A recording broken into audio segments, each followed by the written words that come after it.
Okay, quick video on, this is the third time I've tried to record this because my audio won't capture and then it wouldn't upload, so I'm getting pretty annoyed, but hopefully this one works. So I started the class with just like a welcome back activity, and it's a game of 2 truths and a lie, really simple. They just access the slideshow, pick their name, or pick a slide to put their name on, and then do 2 truths and a lie. I gave them like 6 or 7 minutes to write 2 things that they did that were true over break and 1 thing that they didn't do. I've already made copies for you all. So if you look at, if you're in the slideshow, you'll see that I already made, or in the folder, I made a copy for Camilo, 2 for you, Camilo, because you have 2 classes, and 1 for you, Suniga. So you just need to link it and make sure that the students have, like when you make your copy of this general slideshow, just make sure that you link yours here so that you can give it to them and that the students all have editing access. So I don't know if I set that up already, so you might want to make sure. I don't think I did. I just made copies of it for everyone. So you'll want to make sure that, see, you need to change it to say editor, anyone at the Columbus School can edit, so that they have editing access. And so I gave them about 6 minutes silently to fill out their slideshow. I shared them mine. We laughed and talked about it. I did mine as an example, and then I put them in breakout rooms for 6 or 7 minutes to share their slides and to guess each other's slides. Okay.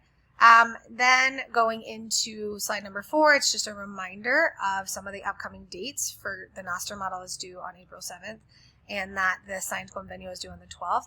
So the signed convenio, you're going to want to show them that, there's a new system because they're not going to be on campus on the 12th, and so there's no way that they could physically bring it to the principal's, the teachers, the secretaries, the high school office.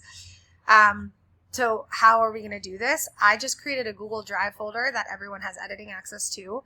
It is on the front page of my course, and so you can grab it there to put it on the front page of your course.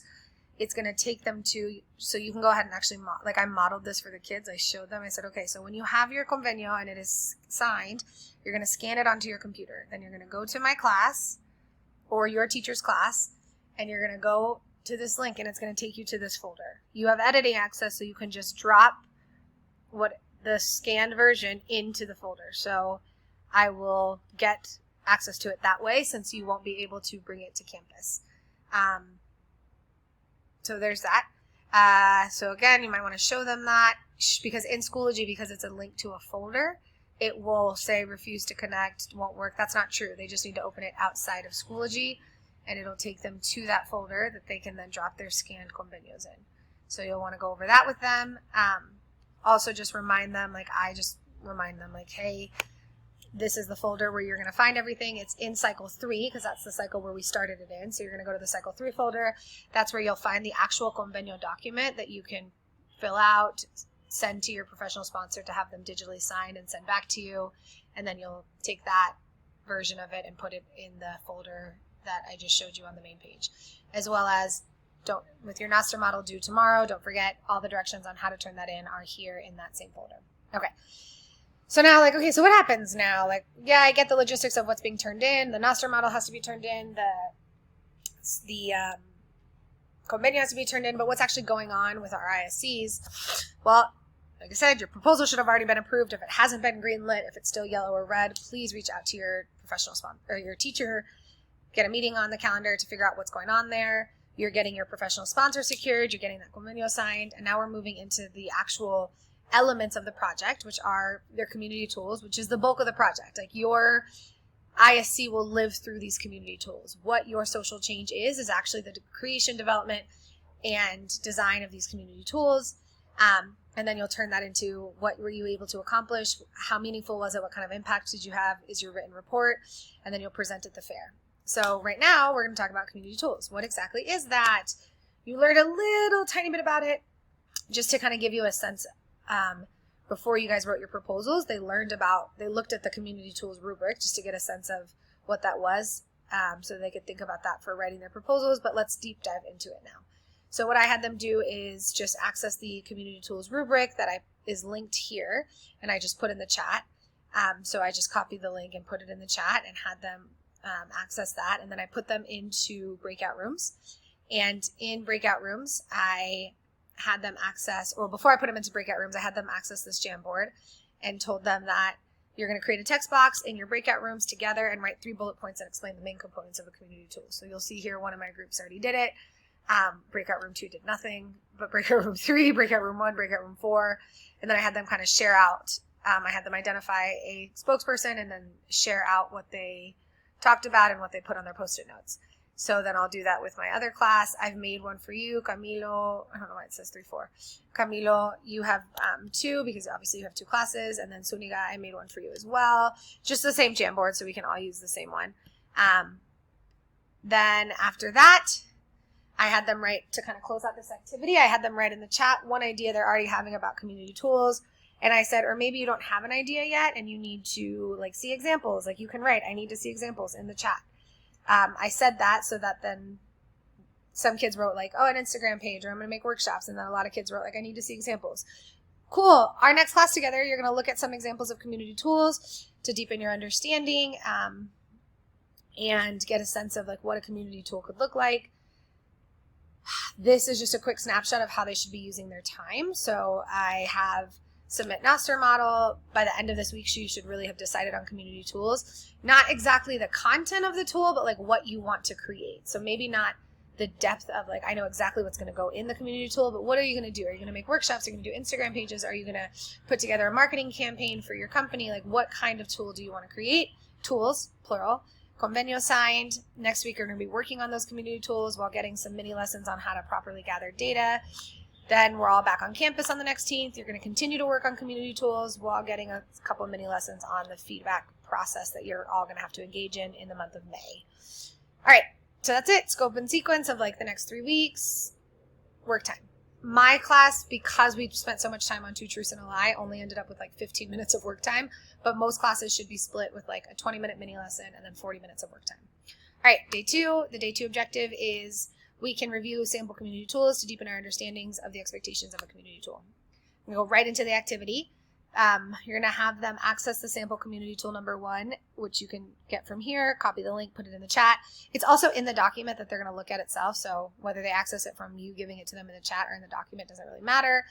You're going to let them know that we're going to put them in breakout rooms and that there is a document in Schoology that says Community Tools Rubric Evaluation. So in Schoology, I've already made, and so you'll want to do the same, like a Cycle 4 folder, because that's what we're in now, and folder on lesson plans on community tools. This is the activity, Community Tools Rubric. Once they're in breakout rooms, they'll click this link and it'll make them a copy. So the link is already set up and you can do the same so that it just makes a copy. But the activity is basically they're going to review samples. I have broken down what are the 4 qualifiers of a 4 into this chart, and they're going to look at this sample and see, would this one get a 4? Well, for it to get a 4, it has to meet all 4 of these qualifiers. So in their breakout rooms, you would say, does it meet this qualifier? Level of expertise in technology. It has a specific objective. Does it offer actionable steps? Does it use data? They'll put them in breakout rooms for about 8 minutes max to have them take bullet point notes on whether or not the tool meets each of these qualifiers, and then bring them back to share. Bring them back to share. Share out. What do you think? So just so you both know, for sample tool number 1, it is definitely the more 4-ish. I would say you could argue, and like this is kind of how you want to push the conversation. This is a like 3.5 community tool. Why? For here, it has a very specific objective. For here, it has very specific actionable steps, and you'll see that if you review this sample. It has a 2-point marketing plan that they're giving to the company. It's very, very specific. Definitely a 4 here on empathy. They did a whole detailed empathy process that they outline in part 1 and 2 of this tool. The argument that you could make is like, it's clean. It's a very nice document, but it is just a Google Doc. Could they have upped their game a little bit, made it a little bit nicer? Yes, and that maybe would have made it a straight solid all the way across the way, 4, 4, 4, 4, 4, 4. Because it's maybe not as advanced in technology, it's more of like a 3, then the overall grade might be a 3.5. Right? That's kind of the conversation that I would have around this sample tool number 1. Okay, sample tool number 2. This one, 2.5. Why? Don't like tell them that off the bat. Obviously, I would, after they share out and say, okay, now let's look at another one. Repeat the activity. You're going to go back to those same breakout rooms, working in the same document, but now you're looking at a different tool. Same thing, take notes. We're going to share out. while they take notes, or so you have them take notes, you might pop in and out of breakout rooms. This one, they're probably going to say, we don't know. That is the right answer. We don't know, because this is just a script of a possible video. The right answer here is really like, it depends on how good the video is. Would it look good? Is it, was it well edited, or is it just them holding their phone out and doing a selfie shot? So that's kind of the answer for this one. Yes, it has a very specific objective. Yes, it has actionable steps. No, there is no empathy demonstrated through direct communication to the target community. That's why this sample tool is a 2.5 at best. And so that's kind of what you want to like drive home after you have them look at it in breakout rooms, and maybe even ask them as you rotate through breakout rooms. And then when you bring them back to share out, you're going to want to drive home that like at best, this is going to be a 2.5, because it could be a really, really cool video, clearly has a clear objective.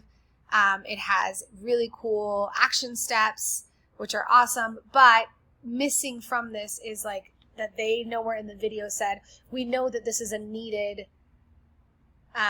video. This video is important, or this video is valuable, because this is what our community has told us is some of the difficulties around having conversations about, politics. That's what the video is about. It'll make sense once you review it. Anyway, so the point being, like, you'll want to drive home that point of sample tool number 2 is not as strong because it doesn't have that empathy data. So at best, it could get like a 2.5. And yeah, that's it. Then you have them maybe share out again, driving home those points that I just shared, and then you put them into work time. I'm going to close the second day of the class just kind of reminding them, using this map, where we're at now that they've looked at samples of community tools and had the chance to explore the rubric again. They should be really getting closer to deciding what their community tools are, because next week they're going to be working on community tools while getting a couple short mini lessons on proper data gathering. Same thing for week number 3, community tools, and a couple lessons on a feedback process that they're going to need to do in the month of May. And that's it. Work time. Let me know